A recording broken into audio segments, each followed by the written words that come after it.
Welcome to the podcast. My name is Father Bill W. I'm an Episcopal priest, and I live here in Austin, Texas. I've had the gift of recovery since December the 27th of 1972. The purpose of these podcasts, as you probably know by now, is to go deeper into the history, the psychology, the spirituality that surround the 12-step programs. We're starting a new series. I don't know that it fits perfectly into any one of those categories, so just a little bit afield from that, but has very much to do with addiction. How do you help somebody who perhaps doesn't want help, or where the family is kind of stuck watching someone they love go down the tubes? And what is it that they can do? So our subject is going to be on Intervention, a Family Guide, and my guest is one of the authors of a book. I'll hold it up here if you're watching on YouTube. Love First is the title, A Family's Guide to Intervention by Jeff and Debra J. And Jeff is my guest. I'm happy to say that Jeff has recently become a friend. That often happens when I'm doing podcasts with folks.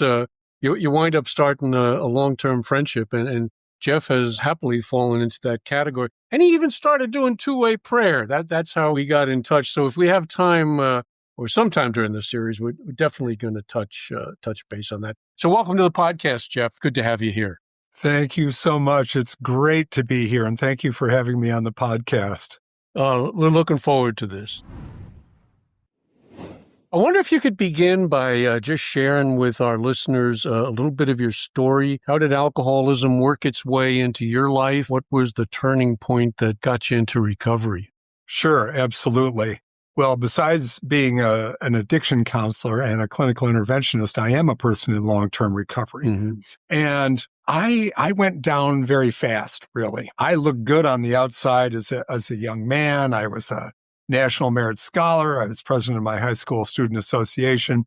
Nobody could really tell by looking at my outsides what was going on the inside. I was already, drinking 100-proof vodka in the basement and, doing all kinds of really... Well, you went for the good stuff. You went for the heavy stuff, huh? Oh, yeah, right away. And, when I went away to college and got away from the protective sphere of the family and the house, all hell broke loose. And I really went down the tubes very quickly. And without going into a big drunk-a-log, I dropped out of college several times and just started hitchhiking around the country. I thought I would be the next Jack Kerouac and write the great American novel and et cetera, et cetera. And I did a lot of crazy things. I mean, I literally, a buddy and I hitchhiked from the Detroit area to Los Angeles in January, which is easily one of the stupidest things you could ever do. And I'm very fortunate to have survived it. So to make a long story short, by the time I was 26, I was completely broken. I was basically homeless or living in a flop house, either one, out in California, penniless. I had a bleeding ulcer, a bleeding colon. This transient neuropathy of the legs. I was shot. I was 26 and I couldn't... 26, yeah. Yeah, I couldn't even hold the little busboy jobs that I would get from time to time, so I was quite the genius. Of course, I didn't think that I had an alcohol or drug problem. I just thought I had a little cash flow problem, and if I could get my hands on another $20 or $50, I'd be in clear sailing. I heard that a friend of mine had committed suicide. And I was so kind of depraved at that point in my life that I thought, you know what? That is exactly the right idea. And I didn't tell anybody that, but I made plans to kill myself in the same way he had. And really, if it hadn't been for my mom and dad kind of miraculously intervening cross country at that time, and this was not an easy thing to do. This was 1981. This was centuries before the internet and cell phones and all that kind of thing. But they managed to do a long-distance intervention, and I can get more into that story at another time, maybe. Yeah. The long story short was that they somehow talked to some doctor who knew something about intervention. They stayed very much in the love, stayed very calm, talked to me, and... Were they present? This was done by phone. Done by telephone. on Okay. a payphone. I mean, it was incredible. They got to me at the 11th hour and 59th minute. And I mean, it is a story worth telling, and I can tell it. Go ahead. We got time. We're good. We're good. We're good. Well, okay. So I will back up and I'll say, so I'm completely out of gas. I'm in San Francisco. I always gravitated to the North Beach area of San Francisco, where the Beat Poets and Jack Kerouac and all these cool cats hung out. Of course, I was not cool. I was just an alcoholic. And that's when I heard about my friend who committed suicide. I decided to do the same thing. And this is where the miracle starts, Bill. It's just unbelievable. So get this. I'm getting ready to kill myself in San Francisco. My little brother's friend is on vacation in San Francisco and sees me walking down Columbus Avenue. Not even talk to me, but he is scared to death. He calls my parents back in Michigan and said, you got to find Jeff because he is going to die. I mean, he is going to die right now. This is the address of the flop house he walked into, and you got to find him. Well, I was going to kill myself, but instead I just got really drunk and didn't kill myself. And the next morning I hear knock, knock, knock, knock, knock on my door. You got a phone call. You got a phone call. I mean, you don't get a phone call in a flop house. We don't talk to each other. We're all broke. We don't have anything to say to each other. Not a lot of socializing really going on out there. There's a payphone in the basement. I get out, I'm like fully clothed, passed out on my bed. I get up, I go down 3 flights of stairs to the basement. There's a payphone on the wall. There's a receiver hanging down. I answer it, and it's my father. Jeez. From Michigan. As far as I know, I don't think he even knew what state I was in, much less anything else. I'm like, hello? He said, Jeff, how are you doing? I'm like, I can't talk to you. I'll call you back. And I hung up. Wow. And I'm like, I'm like, I can't even commit suicide, right? I mean, I don't know what's going on. And they'd sent a private detective after me once. They hadn't been able to find me, but another one of my disappearing acts. So I walked across the street to Coit Liquor. I bought a half pint of port. I walked kitty corner back the other way, and I sat down in the middle of Washington Square Park, little 1 square block of green space in the middle of San Francisco. And I just started to drink out of a little brown paper bag, cross-legged on the grass. And the Chinese people are all doing Tai Chi over in the corner. There's this whole class that's going on. And then there are all the business people that are with their suits and their briefcases, and they're walking down to Montgomery Street where the financial district is. And there I am, 26-year-old punk kid, drinking in the grass at 9 o'clock in the morning. Well, I looked down into that bottle, the neck of that bottle, brown paper bag, green bottle, and it just felt like my whole soul was getting sucked down into that bottle. And I did something I hadn't done since I was a little boy. I just started to cry like a fool in the grass because my life was over. Yeah.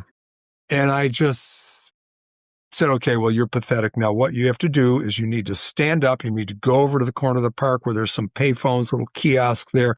You got to call home, get mom and dad off your back, and then go back to the flop house and take care of business. So I called them. My mother answered the phone, and she was very nice, very kind, handed me off to my dad. A little afraid of that because we didn't exactly have calm conversations in that era of my life. And he was very calm and very loving. We're just talking. And then he asked me a question. I was struck dumb. I didn't know how to answer his question. He said, Jeff, how are you doing?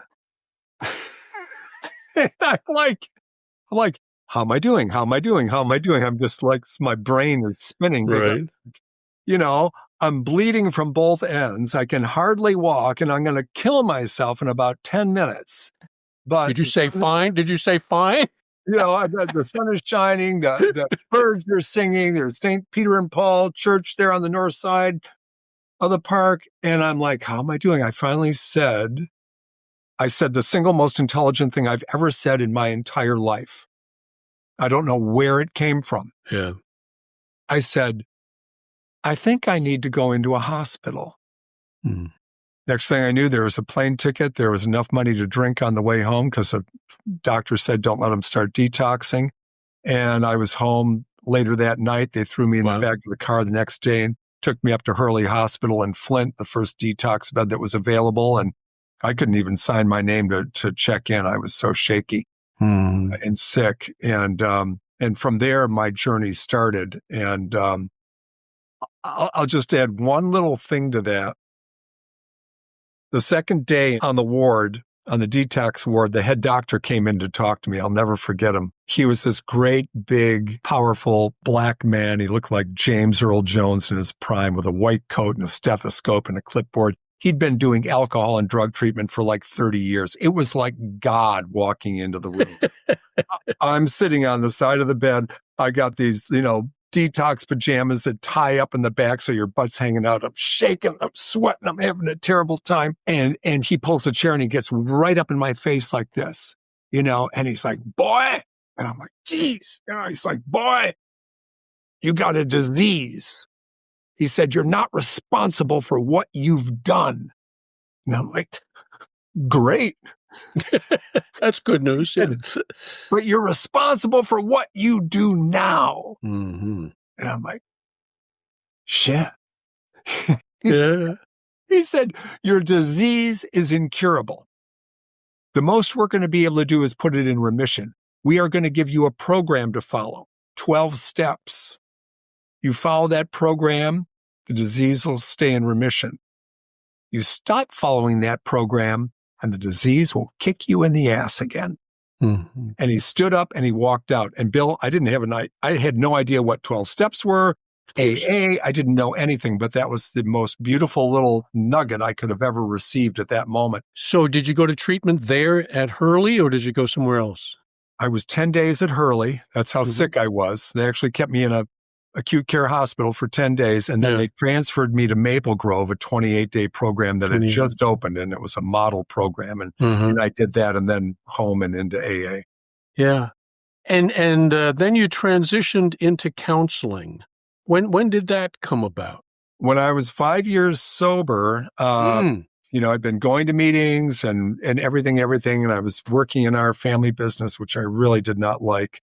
So stultifyingly boring. It was land title abstract. I was doing title examinations for. Exciting. Oh my God. Horrifying. God bless my father for just, keeping me in a regular 9 to 5 and, keeping my nose to the grindstone. But anyway, I had met Father Vaughn Quinn, who was a big, force in the recovering community. And he had this treatment program, Sacred Heart Rehabilitation Center. There was a program downtown. Of course, I know you know all this, having been there, worked there. They would have the guys downtown typically for a month, and then they would transfer out to Memphis, Michigan, where we had a 90-day program. So I talked to Vaughn and I said I wanted to become a counselor, and he basically put me through the ringer, put me through a counselor training program and everything. And I got to be, I took a 1/3 cut in pay, so I could barely eat. I started at $15,000 a year. Anyway, and I working at Sacred Heart, and I worked there for a number of years. It was just a marvelous job. It was really all indigent men and women from the city of Detroit and the suburbs. And it was just fantastic. Okay. And then you went to Hazelden, as I recall. Is that correct? I then, through a rather circuitous route, I got down to Florida and got a job working at what was then called Hanley Hazelden. It was a fairly new treatment center that was being run and staffed by the Hazelden Foundation in Minnesota.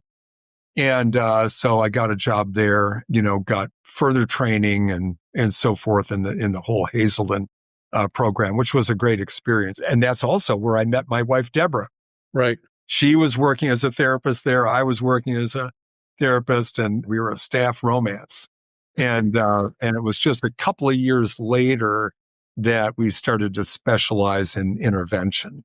What brought that change about? We both were wanting to do something more than just be counselors. And we had this epiphany one day. I mean, we were both very spiritually aligned, and she was in Al-Anon and I was in AA, and we both really, and intervention was all but unknown at that time. I mean, Vern Johnson had come out with I'll Quit Tomorrow, but he had not really ever put a really solid method to intervention.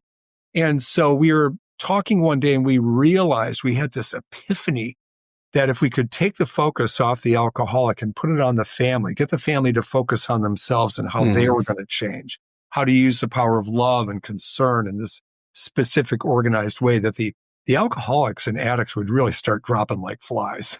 Yeah, that's right. Because everybody in one way or another needs some kind of enabling system for the most part. So if you can get all the family and friends on the same page, not in a shaming way or a punitive way, but in a loving way, and that, we love you, but the only thing we're going to support is you getting well, it becomes very effective. And so we went to Hazelden with this idea. We raised anyway, a lot of things happened. We did an initial program with Hazelden and Betty Ford Center.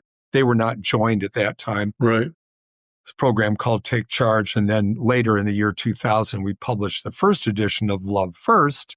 And then years later, the second edition, and now the third edition is out. And it's kind of become the big manual on intervention in the classic styles. Nice. How many interventions would you say you've done, Jeff, over the years? If you ballpark figure? I don't know. I mean, I've been doing interventions really for more than 30 years now. 30 years, wow. But I myself personally anymore only do about one a month, maybe two. There was a time that I was doing one a week. But I don't know. I've certainly done hundreds. It's probably crossed into over 1,000. I wouldn't say that I have done thousands, although I have participated in the sense of training other interventionists and being a mentor and a supervisor to other interventionists and helping people plan and, et cetera, et cetera. So I don't know, a whole lot. Yeah. I haven't kept track of mine. I stopped doing them years ago. They're a lot of work. If you do it right, I mean, it puts strategic planning to a new level. Yes. I kind of studied military history in college. It came in very helpful in doing interventions. It was like, okay, we're going to move the balance of power, shifted away from the alcoholic or the addict, who's running the show from the basement, right, yes, to the family who has the ability to kind of take charge of the life of someone whose life is out of control. That's right. And the first intervention, in a way, is always on the family, because the family as a group, the family and friends group, typically they don't know what to do. They all have a different idea, from, we really need to help Jeff, to, no, we are going to kill him. Right. I mean, and everything in between.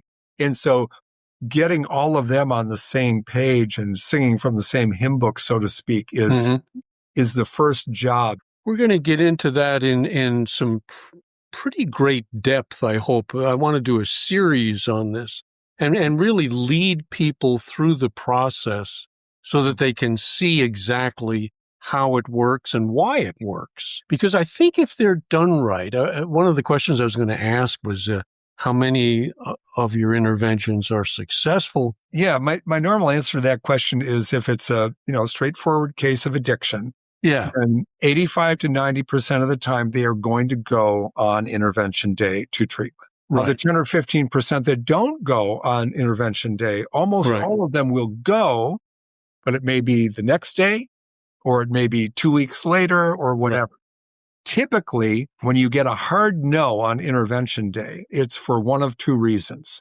One, they just don't believe whatever the bottom line consequences are. Like, mom and dad are finally going to kick me out of the basement, for example. Right. And they think, no, that isn't really going to happen.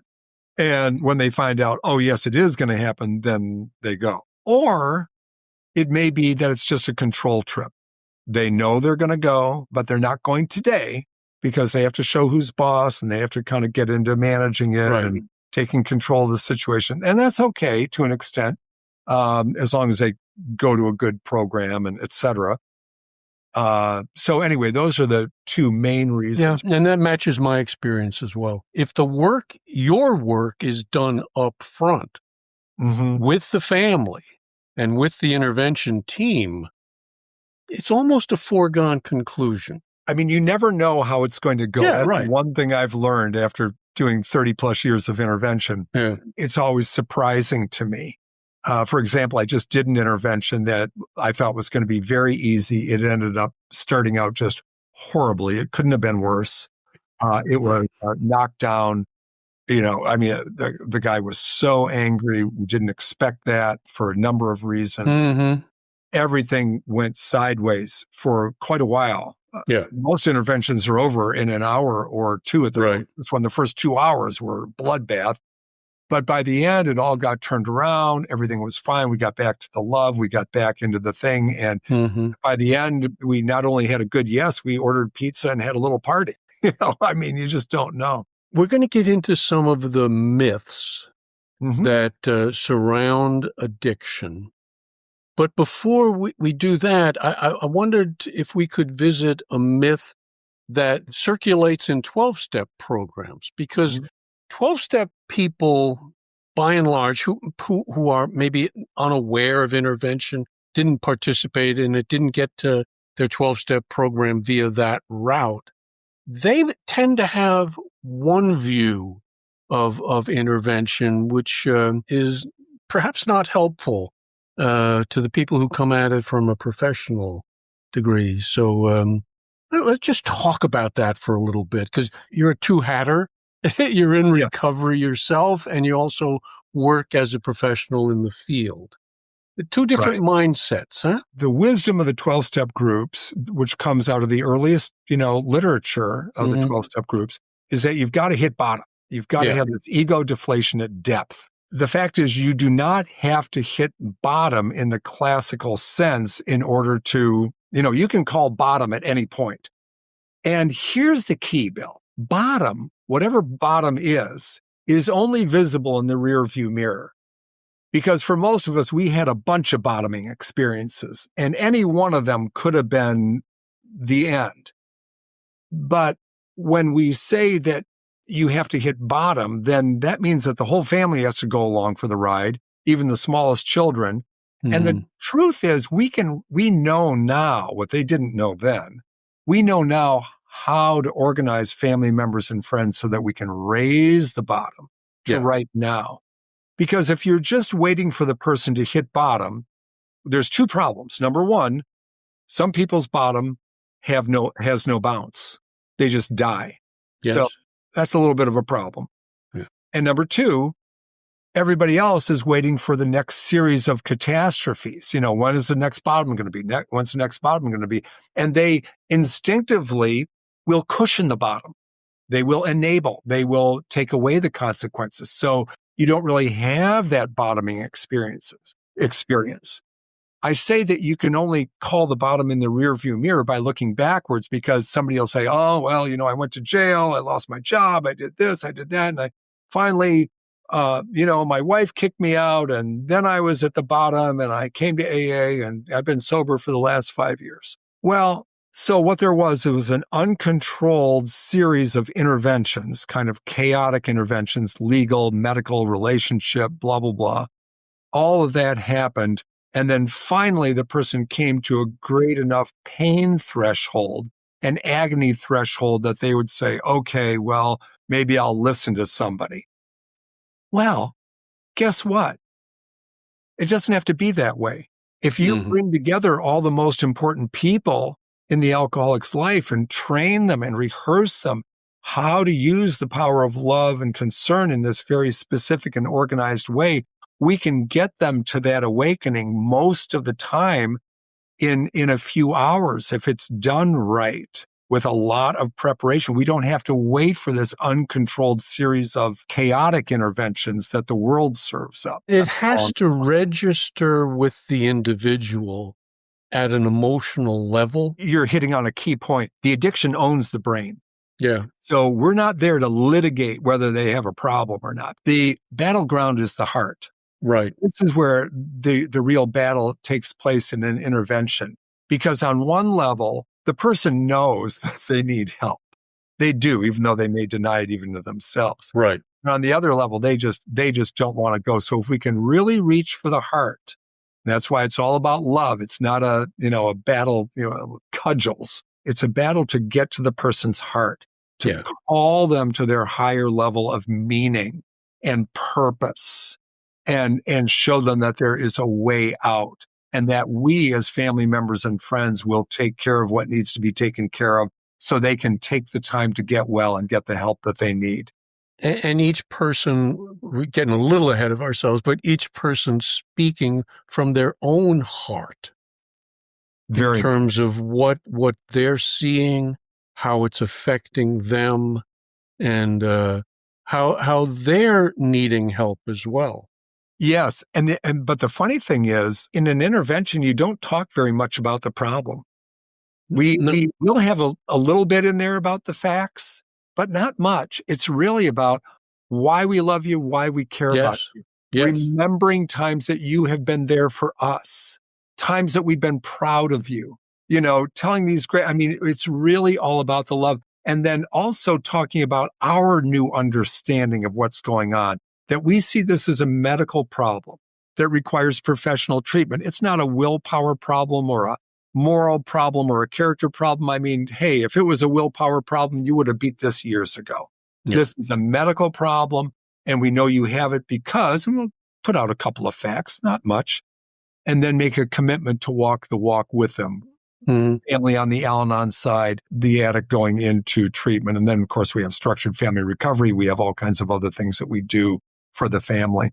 Your book starts off debunking a number of myths that are kind of keeping the addict stuck in his or her illness, really, is what's going on. I did want to share before we jump into the myths, but it's just so classic. We were talking about the heart versus the head as the entree into transformation, change, successful interventions. I was a counselor, and I had seven or eight patients in the group there, and one guy was sitting right next to another guy. The one fella was there because he had been in an automobile accident and drunk, and he killed 4 people in a family.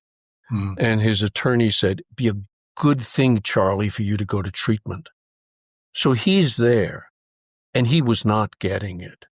He was not getting it. And sitting right next to him was a guy who missed his son's birthday because he was drunk. And he had grown up in an alcoholic home, and he swore if his drinking ever affected his kids, he was going to stop. And it did, and that was his bottom. And he was in tears. He was in a puddle, and the other guy wasn't close to a real change and transformation. Right. So the heart is the place where this thing happens. It is. It's the only place it can happen, because the addiction is the brain. The guy who killed 4 people that you're describing, he's still locked up in his brain. He's still in his head. He's like, hey, but I have a job. I mean, yes, this one terrible thing happened one night, but that doesn't mean I'm an alcoholic. I've got a job. He's got all the rationalizations and justifications until he gets down here to his heart. Not going to happen. Yeah. So 10 myths that have to be debunked. And we've already started on the first one. So that myth is that an alcoholic or an addict must be ready for help before he or she can get that help. So myth number 2, you have to let the addict or the alcoholic hit bottom. We kind of covered that one a little bit as well. Yes, we did. A little bit more. Yeah. So the bottom idea, and actually the bottom one is the one that we addressed more. The first one that you said about they have to be ready for treatment before treatment will work, I think is what the first myth was. I hope we're not being too confusing here, but a lot of people say treatment won't work if he or she doesn't want it. That's what you hear in meetings all the time. Right. And the fact is that most people don't come to treatment willingly. The vast majority of people are there because of some kind of, whether it's an informal intervention or a chaotic intervention like a DUI or a family intervention. They didn't just raise their hand one day and say, hey, I think I'll clear my schedule and go to treatment for the next month. Something happened.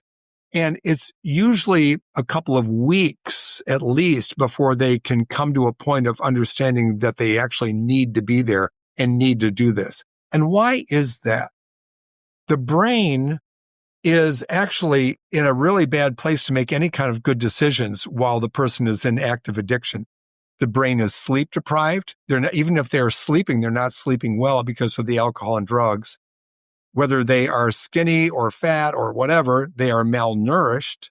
And so the brain is malnourished. It's not working well. And the brain is being bathed in chemicals every day. And this is the brain that we are asking to make decisions about whether they need to go to treatment or not. Right. No. Is that brain going to make a good decision? No. It's going to go to whatever it thinks the solution is: alcohol, drugs, what have you. So waiting for the addicted person to think that treatment is a good idea is just going back to the old idea of you've got to hit bottom. It's not a good idea. What we need to do is help them get to where the help is, because part of the job of treatment, one of the biggest jobs of treatment, is to help the individual to understand that they do have this thing called alcoholism or drug addiction or substance use disorder, whatever you want to call it, the name du jour in the field, and accept that they have this illness and that there's something that they need to do about it, and that they need to take ownership of it and make a commitment to a long-term program of recovery, because it's a chronic illness. It is not an acute illness. We can't remove it like an appendix. Rather, we have to teach them how to manage it the same way we teach a diabetic how to manage their chronic illness. And we manage our alcoholism and drug addiction by our membership and deep participation in our 12-step recovering community. Let's move ahead then. Myth number 3, this one we haven't touched. To be an alcoholic or an addict, well, we'll start with alcoholic. You must be a daily drinker, or drink first thing in the morning, or miss work as a result of your drinking. It's such a common myth, and it still persists today, that, you've got to be drinking every day. You've got to have, you're missing work. You're, just absolutely falling apart. It's not true. It's not how much you drink. It's not how often you drink. It's what happens to you when you drink. Yeah. Most people suffering from alcoholism, just to take that example, they are employed. They have 2 cars in the driveway. They're, otherwise stable. They look okay on the outside, because in truth, the last thing to go is going to be the job or some big external consequence people can see. That's really when you're getting into the later stages of the illness. For most people, the real consequence of their alcoholism is happening to their loved ones. They are being either distant or abusive or both. There's all kinds of bad things going on within the house. Relationships are falling away. Behaviors are really off the charts, but it's hidden. And it might not be daily drinking. It may be fine to the weekends or what have you. So it's really about the consequences. And what I like to say, I think there's a real easy test. You don't have to do 20 questions. You just have to do one question. That's a little bit of cheating because it's actually a compound question. But here it is. Is alcohol, or whatever the drug is alcohol causing, persistent, ongoing consequences in the person's life, in any area of their life? Financial, emotional, relationship, work, medical, legal. Are there, ongoing consequences? And do they just keep drinking anyway? Yeah. Okay. Because a normal person, they'll get that drunk driving. They'll go, oh my God, that's not me. I will never let that happen again. And they don't even necessarily have to quit drinking, but they'll be able to successfully change their behavior so they don't have more consequences. Where the alcoholic just keeps on plowing ahead and say, okay, well, no more whiskey for a while. I'll just drink. Right. If broccoli was causing those problems, you'd probably stop the broccoli, Exactly. Yeah. Right. No need for Broccoli Anonymous. Right. Then you're into the problem area. Illegal drugs are more dangerous than alcohol, myth number 4. Right. Guess what? Your brain doesn't know the difference between a legal and illegal drug. My brain doesn't know that? No, mine Jeez. either, as a matter of fact. I mean, it doesn't come with a little sign. The fact is that, I mean, we're always focused, and rightly so, on the opioid epidemic that we're still in the middle of, and especially now with the rise of fentanyl and stuff like that. And a lot of people are dying because of it, overdose deaths. But over 100,000 people will die this year as a result of their use of alcohol. It's a huge problem. Sometimes it's eclipsed. Some years it's eclipsed, number-wise by the opioids. But alcohol is a huge problem and always has been. But it's socially and legally sanctioned. It's a huge part of our culture. It's part and of it goes deal. back thousands of years. It's not going anywhere. We tried the whole prohibition thing. That was a disaster. So it's something that unfortunately we are living with right now. But if it came on the market today, boy, you'd have a hard time getting a prescription for it, wouldn't you? I mean, a lot of people don't realize this, but and some people may say that what I'm about to say is anathema. But do you realize? I mean, I know you realize, but heroin is actually a little easier on the human body than alcohol is. Right. Alcohol affects almost every bodily system, from your skin to your brains, your digestive system, your cardiovascular system, et cetera, et cetera. Heroin, not so much. Mm-hmm. So, yeah, you're right. If alcohol was just discovered today and somebody wanted to bring it on the market, they'd be like, oh, yeah, forget it. Kind of ties into number 5, illegal drugs are the biggest addiction problem in our country. Not quite so, huh? No, and actually, as we think more deeply about addiction and what that really means, we find that it's not just substances, it goes into behaviors too. Gambling addiction is a real thing that destroys family. Pornography is another addiction that destroys families. Our dependence on these things, it's not just legal or illegal or even confined to substances. I think that in many ways, addiction is a soul sickness. Yeah. And it poisons those around us as well. And oftentimes when one substance is taken care of, another substance will rise to take its place. That's right.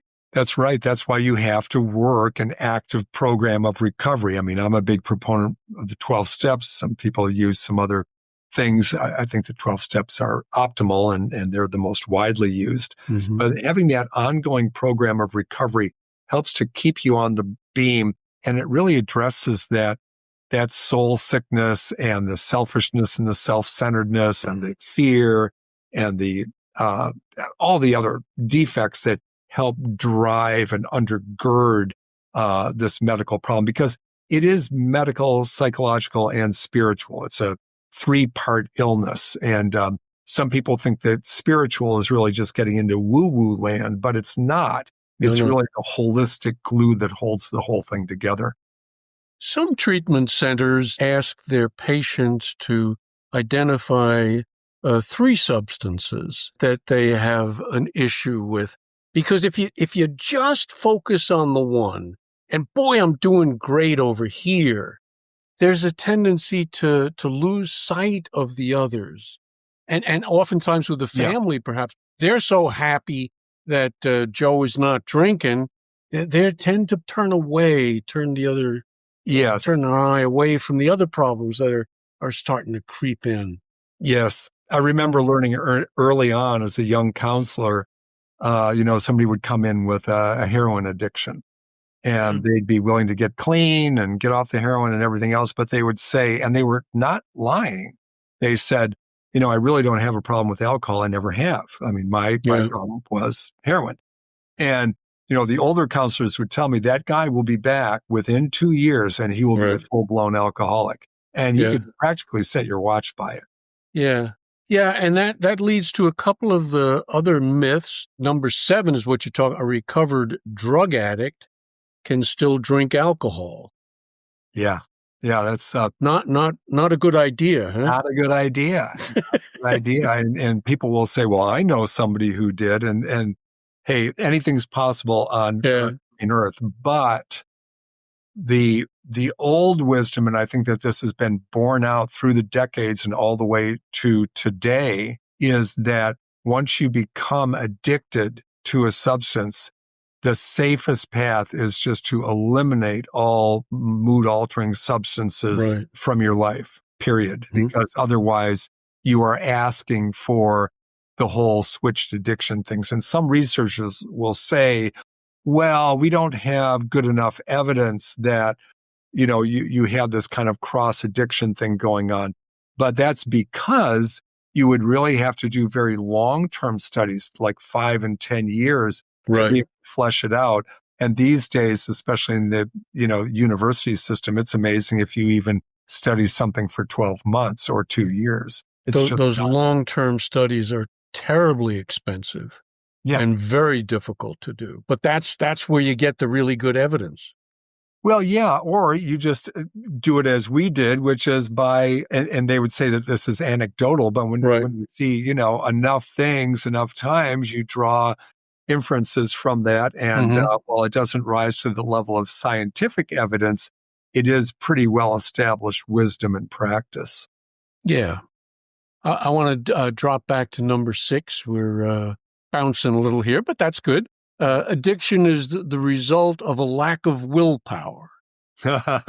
Yeah. But you know what? Let's take a minute and dig a little deeper into that. Why do people think that?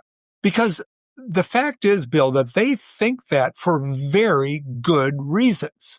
Because over 80% of people who drink never have a problem drinking. And they ascribe that to their own willpower, their character, their moral fiber, or what have you. Right. What they don't understand is that once you pull that genetic trigger, once you cross over into addiction from just regular social drinking, and there's a lot of complexity that goes with that. But once you cross that line, it becomes a different animal. Yeah. And even the most disciplined people are not able to control it, which is why you see lawyers, judges, physicians, pilots, people who have proven by their career path that they have, very good discipline and et cetera, et cetera. They still succumb to the illness. It is not a character problem, a moral problem, or a willpower problem. Once you cross that line and it's really the reptilian brain that's calling the shot and not the prefrontal cortex, not the seat of executive function, there's a whole brain thing that goes with it, Right. then it becomes a horse of a different color. It becomes a completely different thing. And the amygdala, for example, that old reptilian brain, that's been around, that's like 10 million years, 30 million years, 50 million years prior to language. So whatever the brain is kicking out, you've got to stop. You can't do this. It doesn't even hear that. Yeah. An alcoholic can use prescribed mood-altering drugs just as long as they follow the doctor's orders. Well, isn't that marvelous? As long as they follow the doctor's orders. Well, they're already not following the normal social drinking pattern with alcohol. So why is it that we think that, their Xanax prescription is something that they're going to be able to, use as directed? There may be some small percentage of people who can do that, but it is a vanishingly small percentage Mhm. because especially something like Xanax, for example, that's a benzodiazepine. That's what the old addiction medicine doctors used to call solid alcohol Yeah. because it acts much the same way. And again, the brain doesn't know what's legal or illegal or Right. prescribed by a doctor or whatever. And once you set off the phenomenon of craving, once you have that addictive monster out of the cage again, look out. It doesn't matter if it came out of a prescription bottle. And if it's not doing it, it's not doing the number the way the other one did it so much better, they'll go back to the drug of choice, huh? Of course, now we have so many drugs available. I mean, and people have become very adept at getting whatever prescription they want from the doctor. And you'll see people all the time. They've got a prescription for Adderall for ADHD. They've got a prescription for Xanax for anxiety. They've got something to sleep. They've got something to wake up. And I mean, for example, when you have that benzo and speed combo, for example, Adderall and Xanax, just to take one. I mean, if you're an addict, you're probably going to wind up in a psychiatric hospital at some point because you're jacking yourself up, taking yourself up, down, up, down. And it's a recipe for big problems. Mm-hmm. Absolutely. Addiction, speaking of problems, addiction is the addict's problem and not ours. Ask a child raised in an alcoholic household. Ooh, that hurt. It's heartbreaking because even at 4 and 5 and 7 years old, people always say, little Johnny doesn't know what's going on. Well, they might not be able to articulate it, but they hear mom and dad fighting. Yeah. They see the chaos going on in the house. They're hiding in their bedroom, trying to get away from it all. And they're afraid. And most children internalize it and say, well, geez, if I was a better son, then maybe my mommy wouldn't drink so much. We don't even have to tread into the whole area of how addiction breaks up relationships, breaks up marriages, causes people who once loved each other and supported each other into being just, enemies. And no, it affects those around us, and it even affects those in the workplace. Quick little insight. I was once having a lunch with this guy who had a very, very big job in New York at Con Ed. And he said, Jeff, I have at least as much sick time from people married to or in relationship with alcoholics as I do from the alcoholics themselves. Yeah. So if we think it doesn't affect the other people, think again, for sure. And, we're staying with the intervention theme. Oftentimes it's one person in the family who says, I can't take this anymore. I'm going to change. Yes. If even one person will say, I'm going to learn more. I'm going to see if there isn't something we can do. And they pick up the phone or they read Love First or they go on the lovefirst.net website, or they just start, because we have a ton of stuff. People don't understand. I mean, they don't need to hire us. They don't need to, because we're not covered by insurance and stuff like that. But we have a billion things on our website for free that will educate families, like the intervention workshop. It's 3.5 hours of podcast. You don't have to put in your email or anything like that. It's actually free, and they can learn about it, or they can get Love First from a library. They don't have to buy the book, and just start getting some good expert instruction, and then share it with another family member and another, and bring together your family recovery team that's going to help to spearhead this thing. But the main thing is to break out of the myths, right? All the things you've been told, and start getting some good information. That's our passion. That's what we try to do for people. Yeah. Another myth, I guess the final one before we close, is that treatment doesn't work. Yeah. Or AA doesn't work. Take them both on. Well, it's kind of like saying a gym membership doesn't work. Yeah. And it doesn't. You buy a gym membership and but I bought it. I paid for it. I mean, absolutely nothing happens. And guess what? It's not the gym's fault, and it's not the equipment's fault or anything else. This is a chronic illness. So treatment and recovery do work if you work it. I think people have probably heard that. It works if you work it. You must participate. You must accept the help and do something with the help. You can't just sit there and say, okay, well, I'm in treatment. Somebody fix me. We don't have a magic wand or pixie dust. Right. Treatment and 12-step programs are where the true miracles can happen.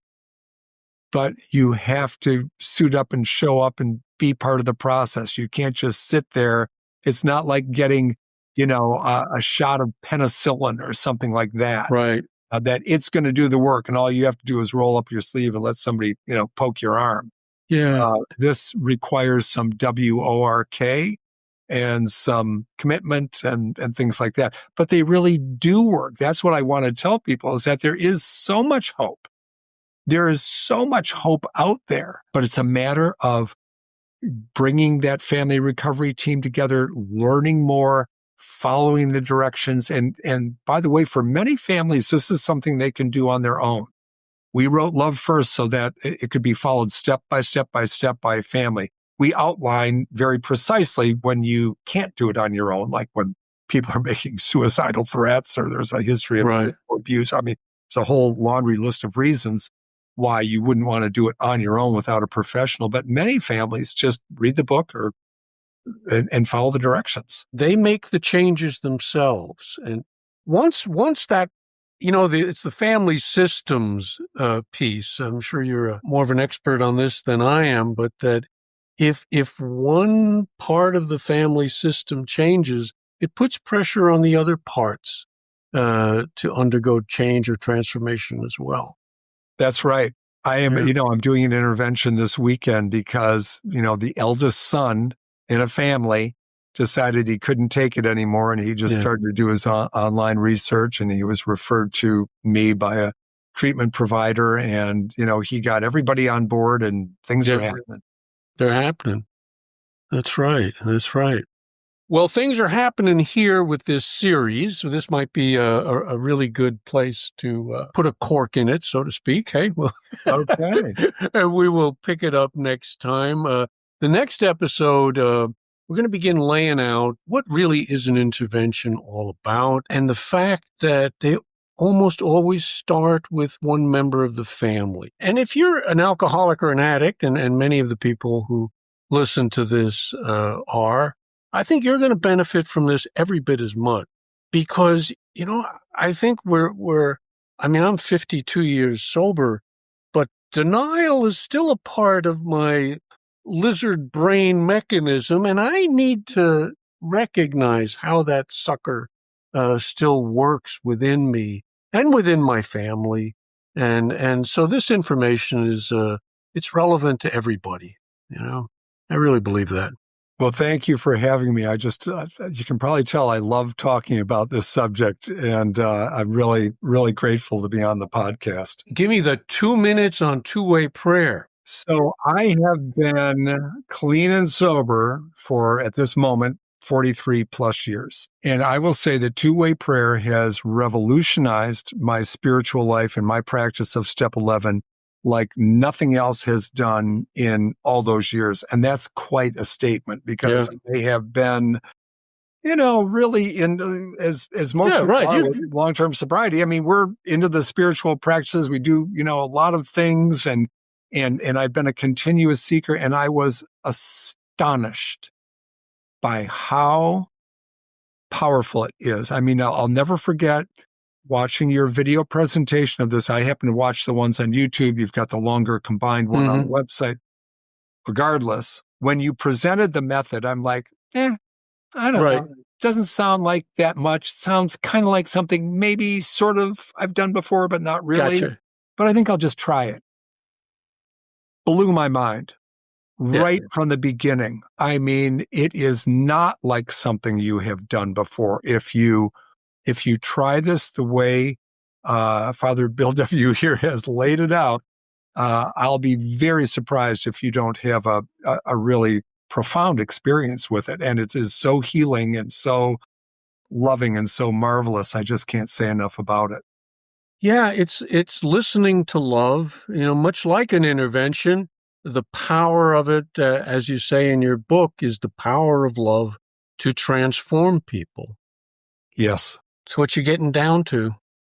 It's what you're getting down. You get down to it in prayer. You get down to it in intervention. You get down to it in treatment. You get down to it in 12-step recovery. I was at a meeting. I've said this before, but there was a woman at an AA meeting, and the subject was, when you really boil your addiction down, what do you find? What's going on there? And she said, and my ears just perked up.